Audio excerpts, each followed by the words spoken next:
Halo, Assalamualaikum warahmatullahi wabarakatuh. Bertemu lagi bersama saya, Fadli Sukawiryanto, di mata kuliah Usul Fiqh dan Kaidah Fikih Ekonomi.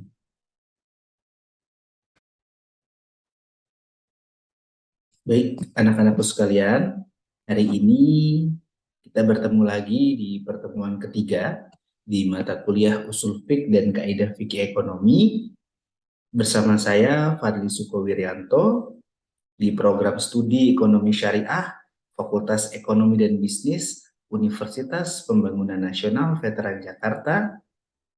Di pertemuan ketiga ini, kita akan membahas Al-Quran dan Hadis sebagai sumber hukum ekonomi dan juga keuangan syariah. Jadi ketika kita ingin menetapkan suatu hukum, misalnya kenapa sesuatu itu boleh dilakukan atau tidak dilakukan, ini ada sumber hukumnya.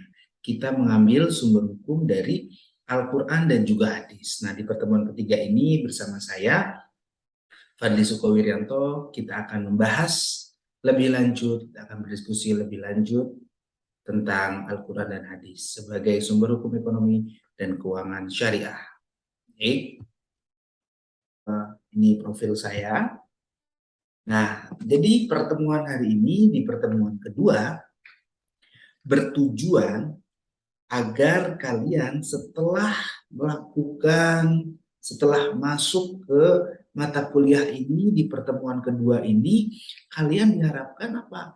Mampu menganalisa sumber hukum yang disepakati atau sumber hukum ittifaq pada fenomena aktivitas ekonomi dan keuangan.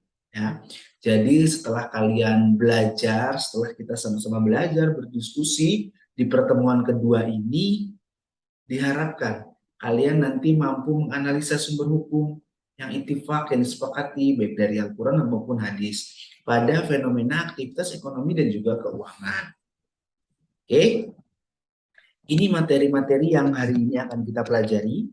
Ya, yang pertama Al-Quran, yaitu sebagai sumber ekonomi dan keuangan syariah, dan juga nanti kita akan sedikit membahas ada hadis juga. Ya, oke, definisi Al-Quran dan karakteristiknya, kemudian karakteristik dan prinsip ekonomi dalam Al-Quran, kemudian ada kehujahan, qat'i dan dhonni dalam Al-Quran, dan yang terakhir nanti kita juga akan membahas tentang ayat ekonomi dan keuangan. Ya, di sini ya kita akan membahas ayat ekonomi dan keuangan ya. Oke, baik, anak-anakku sekalian, definisi dari Al-Quran. Jadi tadi kita hari ini akan membahas ya sumber hukum ya yang ittifaq, sumber hukum yang disepakati. Jadi ketika kita mengambil suatu hukum pasti ada dalil, ada alasan, ada bukti ya, ada pegangannya. Jadi kita tidak bisa mengatakan, kita ambil contoh misalnya riba itu haram. Kenapa? Kita nggak tahu ya, penting haram aja. Nggak bisa.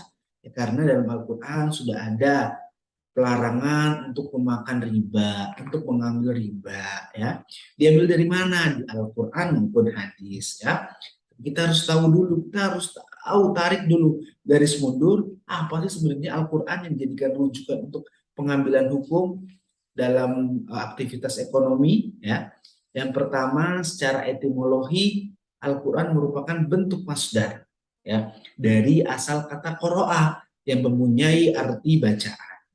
Dalam Al-Qiyamah 16 sampai 19 dijelaskan la tuharrik bihi lisana lita'jala bihi inna alaina jam'ahu wa qur'ana fa idza qara'nahu fattabi' qur'ana thumma inna alaina bayana ya. Jadi di sini kita melihat kata Qur'ana ya. Jadi bacaan ya, Al-Quran sebuah bacaan dalam arti etimologinya. Sedangkan dalam terminologi Islam, ya, dalam Islam kita mengenal Al-Quran. Apa sih Al-Quran dalam Islam? Dalam Islam, Al-Quran adalah firman Allah Subhanahu wa Ta'ala yang merupakan mukjizat yang diturunkan kepada Nabi Muhammad melalui perantara siapa? Malaikat Jibril. Jadi ada Al-Quran diturunkan Allah ke Nabi Muhammad, tapi melalui siapa? melalui malaikat Jibril ya. Nabi Muhammad mendapatkan ayat-ayat Al-Quran secara berangsur-angsur dari malaikat Jibril dengan menggunakan bahasa Arab, ditulis dalam mushaf, serta diriwayatkan secara mutawatir dan memiliki nilai ibadah bagi yang membacanya. Dimulai dari surat Al-Fatihah dan diakhiri surat An-Nas. Jadi barang siapa yang membaca Al-Quran ini mendapatkan apa? Nilai ibadah. Jika tadi kalian di sini ya membaca misalnya tuharib bilisana kalau tak jalabi, ini Allah sudah menggaransikan akan mendapatkan nilai ibadah. Berarti nilai ibadah digajar dengan pahala. Al-Quran itu dimulai atau diawali dengan surat Al-Fatihah, kemudian diakhiri dengan surat An-Nas. Oke, selanjutnya Al-Quran mempunyai ciri-ciri. Menurut Abu Hamid Al-Ghazali, Al-Quran punya karakteristik ya. Dalam kitab Al-Mustashfa fil Usul menjelaskan karakteristik Al-Quran sebagai berikut. Yang pertama ya, jadi Al-Quran itu merupakan kalamullah, perkataan Allah ya. Ciri yang pertama, Al-Quran merupakan kata-kata Allah, kalam Allah, baik secara lafaz ataupun maknanya. Baik pengucapannya gitu ya, kemudian ataupun artinya itu dari Allah semua. Kemudian Al-Quran merupakan firman Allah yang merupakan mukjizat yang diturunkan pada Rasulullah. Al-Quran sebagai mukjizat. Mukjizat kita tahu hal untuk melemahkan. Mukjizat diturunkan pada Rasulullah yang wajib disampaikan ke umat manusia. Jadi ke umat manusia harus disampaikan oleh Rasul. Al-Quran diturunkan dengan bahasa Arab sebagai bahasa pengantar. Ini yang membedakan Al-Quran dengan kitab Allah yang diturunkan pada Rasul sebelumnya. Jadi Al-Quran ini apa? Menggunakan bahasa Arab. Karena kitab-kitab sebelumnya tidak ada yang menggunakan bahasa Arab. Menurut Abu Hamid Al-Ghazali. Kemudian Al-Quran berbeda dengan hadis qudsi dan hadis Rasul. Kalian mungkin sudah tahu, beberapa kali sudah tahu apa itu hadis qudsi gitu ya. Apa itu hadis Rasulullah, kalau hadis nanti kita akan pelajari ya. Jadi berbeda. Terjemahan dan tafsir Al-Quran tidak termasuk dalam Al-Quran. Menurut Imam Al-Ghazali, Abu Hamid Al-Ghazali, ya, terjemahan dan tafsir Al-Quran tidak termasuk dalam Al-Qurannya. Jadi Al-Quran yang diturunkan ya ayatnya itu dengan bahasa Arab, tidak ada terjemahan, tafsir dan sebagainya. Kalau tafsir dan terjemahan ini sudah melalui tafsir yang khususnya ya, sudah ada mufassir, orang-orang ahli menafsirkan. Itu ada kriteria sendiri nanti ahli-ahli mufassir. Kemudian Al-Quran diriwayatkan secara mutawatir. Jadi periwayatan Al-Quran dilakukan secara mutawatir. Apa sih mutawatir itu? Diriwayatkan oleh sekelompok orang dari beberapa sanad yang tidak mungkin sepakat untuk berdusta. Jadi orang ini sudah sangat terpercaya, sudah sangat tersertified lah. Jadi mereka ini sepakat untuk tidak berdusta, tidak pernah bohong. Kemujizatan Al-Quran selanjutnya tidak berarti mempersulit untuk dipahami. Jadi Al-Quran ini mukjizatnya ya, dia ini tidak susah untuk dipahami gitu ya. Jadi mudah untuk dipahami. Jadi banyak orang bisa memahami Al-Quran, dihafalkan atau menjadi sumber dalam mengambil ketetapan hukum. Tapi sebaliknya tadi tidak susah, jadi mudah dihafalkan, kemudian bisa menjadi sumber hukum ya, dan bisa untuk dipahami gitu ya. Ini adalah ciri-ciri dari Al-Quran ya. Sebagai mukjizat dia banyak, contohnya banyak sekali penghafal, banyak sekali orang yang paham terhadap isi-isi Al-Quran, sudah mudah dijadikan untuk sumber rujukan suatu hukum. Itu dalam hukum ekonomi yang tadi saya bilang riba kenapa nggak boleh, ada di Al-Quran. Kemudian misalnya nanti mau mengharamkan sesuatu, ini bisa dikiaskan tapi rujukan dari Al-Quran. Yang terakhir, karakteristik dari Al-Quran adalah mendapat jaminan dari Allah atas kemurnian dan kemalsuan, perubahan dan penggantian lafaz selama-lamanya. Jadi ya, Al-Quran ini dijaga oleh Allah ya. Isinya, kemudian perubahannya segala macam ini dijaga, dihindari dari pemalsuan atau perubahan.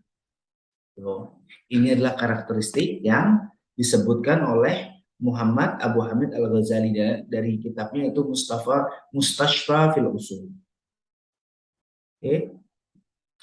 Selanjutnya tadi kita sudah sama-sama membahas tentang Al-Quran sebagai salah satu sumber ittifaq, sumber yang disepakati dalam pengambilan hukum dalam ekonomi ya. Kalau kita beraktivitas ekonomi Berarti cari hukumnya salah satu dari Al-Quran. Nah, kita akan memahami sumber hukum yang lain selain Al-Quran, yaitu adalah hadis. Ya. Apa sih hadis itu sebenarnya? Hadis secara harfiah ya adalah perkataan atau percakapan. Jadi suatu perkataan, percakapan, ini hadis. Ini secara harfiah ya, artinya hadis. Kemudian dalam Islam, secara terminologi Islam, hadis adalah segala sesuatu yang disandarkan pada Rasulullah. Jadi segala sesuatu yang disandarkan, jadi segala sesuatunya Rasul gitu ya, baik dari perkataan, perbuatan, ketetapan yang berhubungan dengan hukum syariat, ini adalah hadis. Jadi Rasul misalnya ngomong nih, oh iya ya, jangan makan sambil berdiri gitu ya. Ini hadis, itu hadis larangan untuk makan sambil berdiri. Kemudian misalnya hadis untuk sholat dari perbuatan. Misalnya Rasul berkata, "Solu kamar itu usolli." Sholatlah seperti kalian kayak melihat kalian kayak kalian itu melihat saya sholat. Kata Rasul. Ini adalah perbuatan. Jadi Rasul tidak menyuruh takbiratul ihram seperti ini, kemudian sujud seperti ini, tidak. Rasul hanya bilang lihat kayak kalian lihat saya sholat. Kemudian ketetapan Rasul menetapkan suatu hukum. Nah, ini adalah hadis, baik secara harfiah maupun terminologi. Jadi secara harfiah perkataan atau percakapan, secara terminologi dalam Islam, segala sesuatu usnida bihi Rasul, segala sesuatu yang disandarkan terhadap Rasul, pada Rasul. Selain Al-Quran tentunya ya, perkataan, qaulun, fi'lin, atau takrir, ya, yang berhubungan dengan hukum syariat. Nah, jadi anak-anakku sekalian, jadi sumber hukum tadi kita sudah tahu ada dua, Al-Quran dan juga hadis. Ternyata hadis ini punya fungsi terhadap Al-Quran. Apa saja fungsi dari hadis ini terhadap Al-Quran? Yang pertama ada bayan takrir. Jadi hadis ini bisa memperkuat dan mengukuhkan apa yang ada dalam Al-Quran. Dikukuhkan. Kemudian yang kedua ada bayan tafsir, memberikan penafsiran, memberikan perincian tafsir terhadap ayat-ayat Al-Quran yang bersifat mujmal. Jadi banyak ayat-ayat di Al-Quran, ada beberapa ayat-ayat di Al-Quran yang sifatnya mujmal, ya, global. Nah, hadis memberikan batasan atau persyaratan yang bersifat mutlak dan juga mengkhususkan ayat-ayat Al-Quran bersifatnya umum tadi. Ini ada bayanut tafsir. Kemudian yang ketiga ada bayanut tasyri. Apa? Mewujudkan suatu hukum atau ajaran yang tidak dapat dalam Al-Quran. Jadi ada hukum atau ajaran yang tidak dapat dalam Al-Quran. Misalnya, ada hukum, kita ngomongin ke fikih ibadah, coba ya. Itu fikih ibadah, ya, Al-Quran tidak ada sholat 5 waktu gitu ya. Subuh, zuhur, asar, maghrib, isya tidak, tapi hadis menerangkannya. Atau misalnya kripto, nanti kita tahu ada cryptocurrency yang dikiaskan segala macam. Yang terakhir adalah bayan nafs. Setelah bayan takrir, bayan tafsir, bayan tasyri, kemudian bayan yang terakhir adalah bayan nafs. Ya, yaitu dalil syariat yang dapat menghapuskan ketentuan yang telah ada karena datangnya kemudian. Ya. Jadi misalnya ada suatu hukum yang nggak ada hukum A di Al-Quran, kemudian datang suatu hadis ya, hadisnya tapi ada syaratnya. Imam Hanafi mensyaratkan hadisnya harus hadis mutawatir ataupun hadis masyhur. Dan hadis mutawatir dan masyhur yang bisa menghilangkan ayat tadi, ayat Al-Quran. Misalnya banyaklah, ada beberapa hukum yang tidak ada, kemudian di hadis dijelaskan, diadakan, jadi dibolehkan, jadi dia bayan nas. Selanjutnya karakteristik penerapan syariat Islam. Baik, anak-anakku sekalian, setelah kita melihat tadi ada Al-Quran, ada hadis, fungsinya apa, hadis terhadap Al-Quran, kita berlanjut ke penetapan suatu hukum. Ya. Penetapan hukum dengan acuan Al-Quran dan hadis harus ada ciri-cirinya, harus ada karakternya. Apa saja karakternya dalam penetapan pensyariatan Islam? Ya, yang pertama adalah adamul haraj. Jadi ketika Al-Quran dan hadis ini dipakai oleh seorang ulama untuk menetapkan suatu hukum, itu harus ada karakternya. Yang pertama ada adamul haraj. Apa sih adamul haraj? Dalam Al-Baqarah ayat 286 dijelaskan la yukallifullahu nafsan illa wus'aha. laha makasabat wa 'alaiha makasabat. Artinya Allah tidak membebani seseorang melainkan sesuai dengan kesanggupannya. Dia mendapat pahala dari kebajikan yang dikerjakannya dan mendapat siksa dari kejahatan yang berbuat. Jadi maksudnya apa? Adamul harj, tidak mempersulit. Jadi jika ada hukum, jadi jika ada suatu ketetapan hukum dalam ekonomi gitu ya, ini dia tidak boleh mempersulit. Ya. Jadi nggak boleh sesuatu yang membebani manusia. Gitu. Senantiasa Al-Quran itu memperhitungkan kemampuan manusia dalam melaksanakannya. Syatibi berkata bahwasanya kesanggupan manusia merupakan syarat hukum mutlak dalam menerima ketetapan hukum syariat. Jadi ada suatu hukum syariat, jadi orang itu harus bisa, gitu. Harus mampu melakukan. Kalau nggak bisa ya nggak boleh. Gitu, ditetapkan suatu hukum. Nggak boleh halal, nggak boleh haram. Kalau nggak boleh halal, kalau orang itu nggak bisa atau nggak betul sebaliknya nggak boleh haram ya. Kalau orang itu tidak bisa melakukan kesanggupan manusia, Allah Subhanahu Wa Taala senantiasa mempertimbangkan maslahat. Baik lagi berarti ini nyangkut ke maslahat, kemaslahatan orang banyak ataupun mafsadat. Mafsadat itu sesuatu yang merusak ya. Mungkin timbul dalam menetapkan hukum sebagai konsekuensi logis atas pelaksanaannya. Ketika melakukan sesuatu ya, kemudian melihat maslahat orang banyak bagaimana, oh bisa nih orang banyak melakukan, ya silakan dihalalkan. Kalau nggak bisa nggak usah.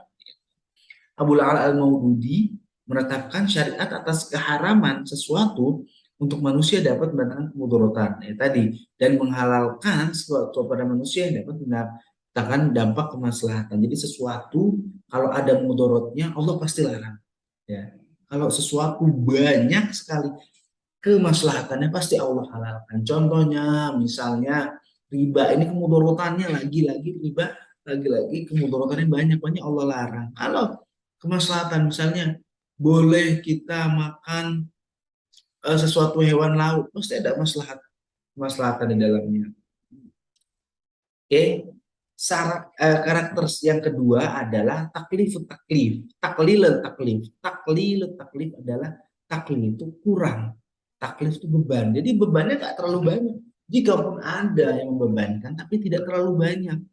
Seperti ayatnya di 101 ya, Al-Maidah, ya ayyuhalladzina amanu la tas'alukum an asya'in tubdulakum tasu'ukum wa in tas'alu anha hina yunazzalul Qur'an tubdulakum afallahu anha wallahu ghafurun halim. Wahai orang-orang yang beriman, janganlah kamu menanyakan kepada nabimu hal-hal yang diterangkan kepadamu justru menyusahkan kamu. Jadi kalau ada sesuatu yang nyusahin kita udah nggak usah ditanyain. Oh, kita nggak bisa nih, ya, nggak bisa untuk melakukan sesuatu. Jadi nggak usah tanyain hukum yang nanti malah memberatkan. Itu. Nah, Al-Quran tidak ingin seperti itu, hadis tidak ingin seperti itu memberatkan orang, itu ya. Sehingga adanya kewajiban larangan tidak memberatkan dan dalam menjalankannya tidak menimbulkan kepayahan dan penderitaan. Itu taklif ya. Selanjutnya karakteristiknya adalah tadarruj. Tadarruj ini berarti secara bertahap ya. At-Tadrij menunjukkan bahwa Al-Quran punya kitab suci secara bertahap. Jadi misalnya riba tadi ya, bahkan ke riba lagi, di awalnya riba itu tidak dilarang sekali, tapi janganlah mendekati riba, jangan melakukan anjuran, tapi lama-lama hukum dari riba adalah haram. Yang terakhir adalah syumuliyah. Yang pertama tadi adamul haraj, ya, tidak membebankan, kemudian ada taklif, ya, memperdikit, meminimalisir beban. Kemudian ketiga tadarruj, yaitu bertahap. Yang keempat ada syumuliyah. Syumuliyah ini sifatnya universal, maksudnya syariat Islam dan kemaslahatan yang bersifat universal. Jadi semuanya dapat kemaslahatannya, bukan cuma buat beberapa golongan saja. Abdul Wahab Khalaf dalam membentuk hukum syariat selalu mempertimbangkan ilat atau rasio logis. Jadi ada sesuatu logisnya gitu. Kenapa sih cryptocurrency ini nggak boleh gitu ya? Pasti ada ilahnya. Kenapa sih e-money, electronic money ini boleh? Karena kemaslahatan orang banyak. Ini hanya mengganti uang tunai menjadi uang elektrik. Kayak gitu. Tujuan legalitas hukum tersebut untuk menjaga kemaslahatan umat manusia secara universal. Jadi kalau elektronik money itu jadi mudah kan orang-orang kan. Jadi mudah kita mau etol, tap-tap gitu, kita mau apapun jadi mudah. Oke, selanjutnya adalah musawwamah wal adalah, yaitu persamaan dan keadilan. Innallaha ya'murukum an tu'addul amanah ila ahliha wa idza hakamtum minan nas an tahkumu bil adl. Innallaha na'imun ya'idzukum bihi innallaha kana sami'an basira. Dalam An-Nisa ayat 58, bahwasanya ketika ada orang menetapkan suatu syariat hukum harus sama, harus adil, harus melihat sama keadilan. Oke, selanjutnya, nah ini ada beberapa prinsip-prinsip ayat-ayat ekonomi dalam Al-Quran. Yang pertama, ketika kita melakukan aktivitas ekonomi, harus yang pertama adalah prinsip saling menguntungkan. Kalau berbisnis, lagi berbisnis ini, ya kita harus cari untung. Nah, untungnya juga harus menguntungkan, ya. Dengan saya lebih suka tidak menggunakan lawan bisnis, ya, tapi teman bisnis, ya. Teman bisnis tadi saling menguntungkan. Innama ya'murukum bisu wal fahsya wa an taqulu 'alal ma la ta'lamun. Ya, kita tuh harus bersama-sama. Kita harus eh, apa ya, kita harus bersama orang lain. Ini ada sesuatu yang menguntungkan, jadi kita nggak boleh kita sendiri gitu ya, itu namanya jahat atau keji. Jadi harus sama-sama untungnya itu. Prinsip ini maksudnya agar para pelaku ekonomi dalam melakukan aktivitas ekonominya tidak melanggar aturan syariat yang telah ditentukan. Gitu. Jadi kalau ada keji ini nggak boleh. Kemudian selanjutnya ada manfaat dan halal. Jadi dalam ekonomi, dalam aktivitas ekonomi ini ada halal dan juga asas saling suka. Di nomor 2 dan 3 nih, ya ayyuhan nas kullu mimma fil ardi halalan thayyiban, harus halal dan thayyib. Wala tattabi'u khutuwati syaitan innahu lakum aduwwun mubin. Jangan cuma halal, tapi thayyib. Itu harus ada manfaatnya. Kemudian yang terakhir ada ya ayyuhalladzina amanu la taqulu amwalakum bainakum bil batil illa an taqumu tijaratan antara minkum wa la taqtulu anfusakum innallaha kana bikum rahima. Ya. Jadi kita dalam berekonomi, dua ayat hadis ekonomi ini, ayat ekonomi ini menjelaskan bahwasanya ketika kita beraktivitas ekonomi, kita harus melihat ada manfaat, kemudian ada halal yang bisa kita pakai, kemudian ada asas saling suka atau ridho, itu ya, suka sama suka dalam kebaikan ya. Jadi tidak di luar aktivitas ekonomi, misalnya mohon maaf kalian bermaksiat, oh suka sama suka nggak apa-apa, tidak. Ini aktivitas ekonomi yang sesuai dengan syariat, baru suka sama suka. Kemudian asas adil tadi ya, kita harus berlaku adil. Karena apa? Dalam Al-Hadid ayat 25 dijelaskan, laqad arsalna rasulan bil bayyinati wa anzala ma'ahumul kitab wal mizan liyaquman nasa bil qist. Harus qist, harus adil ya. Keadilan sosioekonomi syariat Islam disandarkan pada komitmen spiritual sekaligus pada konsep persaudaraan universal. Kita lihat syumul tadi ya, sudah universal, kemudian harus adil, semuanya dapat keadilannya. Dan yang kelima adalah asas tolong menolong. Jadi ketika dalam ekonomi gitu ya, dalam Al-Quran dijelaskan ketika berekonomi harus apa? Harus tolong menolong. Wa ta'awanu 'alal birri wat taqwa wa la ta'awanu 'alal itsmi wal udwan. Kita harus tolong menolong dalam sesuatu yang baik. Jangan tolong menolong dalam dosa dan permusuhan. Oke, selanjutnya setelah kita membahas Al-Quran dan hadis sebagai sumber ittifaq ya, kemudian karakteristiknya, kemudian prinsip-prinsip ekonomi, ayat-ayat di ekonomi yang di Al-Quran yang menjelaskan ekonomi, kita harus pahami bahwasanya Al-Quran sebagai firman Allah secara kehujahan, hujah ini berarti sesuatu yang bisa kita ambil alasan ya. Ini sifatnya qat'i. Qat'i ini artinya adalah pasti, tetap gitu ya. Dan mutlak. Dalam arti Al-Quran kebenarannya sudah pasti, tetap dan mutlak. Jadi Al-Quran ini ketapannya pasti. Kalau nggak boleh dilakukan ya nggak boleh. Kalau disuruh di Al-Quran dikerjakan ya berarti kerjakan. Itu perintah berarti. Ini adalah qat'i. Sifatnya tetap atau mutlak. Tetapi kita juga harus lihat di dalam Al-Quran ada ayat-ayat yang bersifat zonni, yang relatif benar. Nah, kita ada dua ayat ini sebagai contoh ya. Jadi qat'i ini benar, zonni ini relatif lah benarnya. Ini benar tapi relatif. Ini contohnya ya di akhir Contohnya kehujanan Al-Quran ada qat'i dan zoni. Qat'i ini menunjukkan pada arti yang terang jelas, jadi nggak bisa dinego lagi, sudah jelas. Walakum nisun matarok atau ujakum ilam yakulahunna waladan. Jadi bagianmu suami untuk suami-suami adalah seperdua dari harta yang diberikan oleh istri. Jadi nggak bisa nego jadi sepertiga, jadi satu, jadi seperlima, itu enggak. Jadi setengah. Ya, suami dapat setengah dari harta yang diberikan oleh istri. Kalau yang zoni yang relatif benar, ini ada yang bisa ditafsirkan. Jadi ada di Al-Baqarah ayat ke-228 ya, wal mutallaqatu yatarabbasna bi anfusihim salah satu huruf. Jadi para istri yang diceraikan, jadi jika ada orang menikah, istri suami istri, istrinya diceraikan, itu kalau mau nikah lagi harus menunggu 3 quru. 3 quru itu apa? Bukan 3 bulan ya, 3 quru syahrun, bukan 3 bulan atau bukan apa, tapi tiganya 3 periode. 3 quru, ya, maksudnya berarti setiap perempuan ini kurunya beda gitu ya. Periodnya ini beda. Ada yang panjang 14, ada yang 28, ada yang 30, bahkan ada yang 2 bulan misalnya nggak dapat dapat, ya harus menunggu 3 kali kuru. Itu ini masih bisa ditafsirkan lebih lanjut lagi. Ya. Jadi Al-Quran ini tidak semata-mata kota ini wajib semua. Jadi enggak. Jadi ada yang bisa memang relatif benar, ada yang bisa dijelaskan lebih lanjut.